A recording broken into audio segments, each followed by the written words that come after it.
Hey there, welcome back. So today we will discuss about a issue that can occur due to multi-threading, and then finally we will talk on synchronization. For doing this, first of all we will create a public variable. This would be a static variable as well.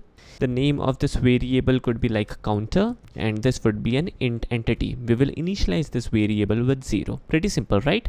Then moving forward we would be creating a thread.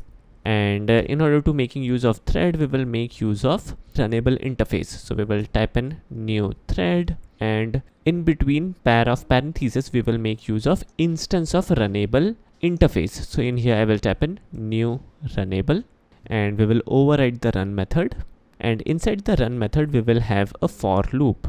This loop would be based on a local variable, and the initial value would be 1. We will iterate 1000 times maybe. So we will type in I is less than 1000 and I plus plus, and inside this loop we will do one thing. We will type in app dot counter. We will make use of this counter variable, and we will initialize this variable inside this loop. So by the end of the iteration, the value of this counter should reach 1000, right? So this looks good to me. And finally, outside this thread we will print the value of counter. Before that, we need to also start the thread. So let us do that. Thread1 dot start, and after that we will print the value of counter. So in here I will type in app dot counter, and let me execute the program.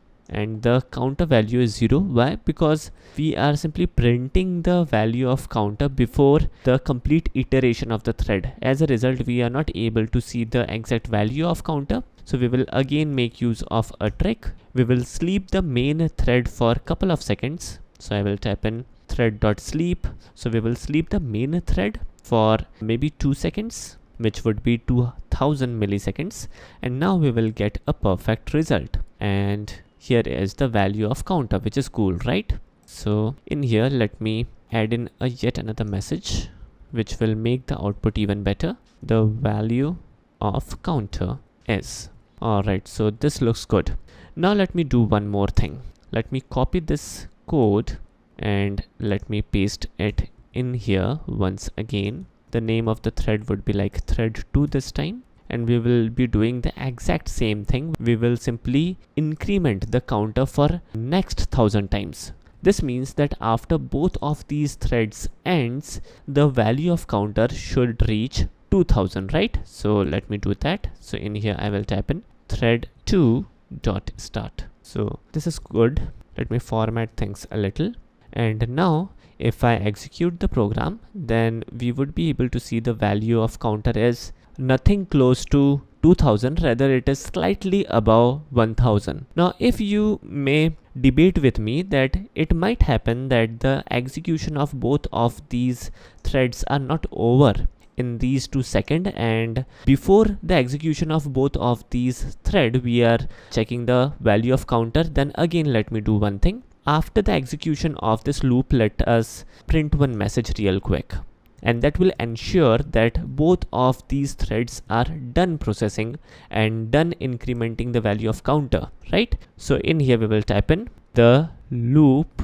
in thread 1 is over, and let me copy this statement again, and let me paste it outside the loop of thread 2.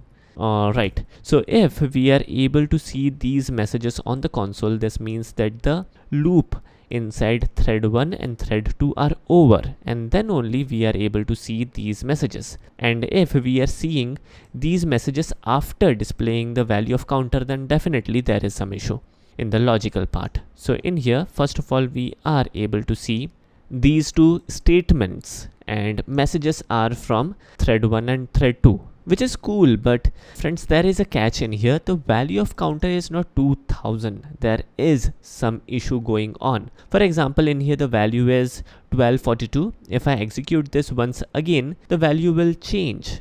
It's like 1237. If I again execute, the value will change again. Now we are getting the perfect 2000 result. If I execute this once again, the value may change and we may get some other value.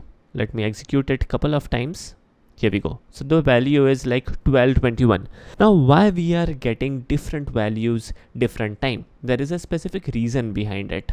The issue is because of this common entity. Counter variable is shared. It is shared between these two threads, and whenever multiple threads are working on common data, there could be inconsistencies, right?